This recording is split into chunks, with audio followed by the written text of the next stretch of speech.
You are now watching the footage of the last official sword duel in the world. The year is 1967. The place is France. In this year, marked by the intensity of the Vietnam War and the unfolding miracles of space exploration, was there room for duels, a ritual from ancient times? But surprisingly, for French politicians Gaston Defferre and René Ribière in 1967, the answer was yes. It all started with an altercation in the National Assembly. Marseille Mayor Gaston Defferre was constantly interrupted during his speech by Val d'Oise MP René Ribière. "Shut up, half-wit!" shouted Defferre. Refusing to apologize for the insult, he was challenged to a duel. The duel took place on a private estate in Neuilly-sur-Seine, west of Paris.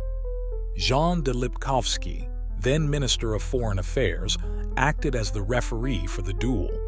An interesting detail is that Ribière was to be married the next day. Defferre stated that he did not wish to kill his opponent but wanted to wound him in a way that would affect his special wedding night. The duel began, and Defferre struck Ribière's arm twice. Ribière insisted on continuing the duel, and Defferre managed to strike him again with the sword. This time, referee Lipkowski intervened and ended the duel. Though it is unknown how much the duel affected Ribière's wedding night, both politicians went on to live long and healthy lives after the duel. Interestingly, duels were more common than one might think. For instance, you are now watching a duel from the 1950s. Duelists were not always politicians. They sometimes came from among artists. Film director Willy Rosier challenged film critic François Chalet to a duel because Rosier did not like Chalet's critiques of his 1949 film 56 Rue Pigalle. The duel was based on the first blood rule. While the director applied all the sword tricks he saw in the movies, the critic was trying to rewrite the script. But in the end, Chalet's scene got cut. The director defeated the critic in a duel in the forest in front of journalists, fulfilling every director's dream. The famous writer Marcel Proust also fought a real duel. This event took place in 1897. Proust dueled with another critic, Jean Lorraine. Lorraine had written an article implying Proust's homosexuality and belittling his literary talents. Interestingly, Lorraine was also a homosexual. In response to these insults, Proust challenged Lorraine to a duel.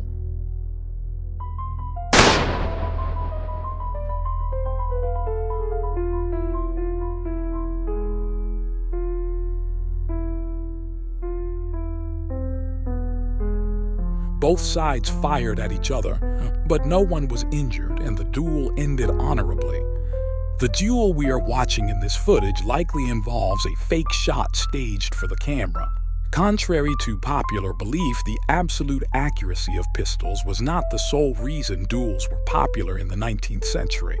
Unlike the portrayals in movies, real duels did not follow the take 10 paces, turn and shoot rule. Duelists would stand at a specified distance, and a command would determine who fired first. Since pistols often missed their target, many duels ended without bloodshed. However, both parties were able to maintain their honor. The myth of quick-draw duels in the Wild West is widespread.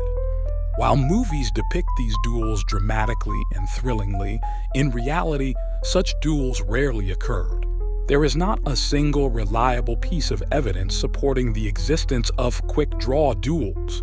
In fact, sword duels in history were much more dangerous than gun duels. It was unfortunately common for one of the parties to smear their blade with feces or poison. The lack of antibiotics at the time increased the likelihood of infection and death from such contaminant. Engaging in a sword duel meant being prepared to kill one's opponent, making duels even more perilous and deadly. Later, the first blood rule emerged, where the first one wounded was considered the loser of the duel, reducing fatalities. By the 1930s, dueling was completely banned in France. These duels were usually conducted with special swords and were very similar to fencing.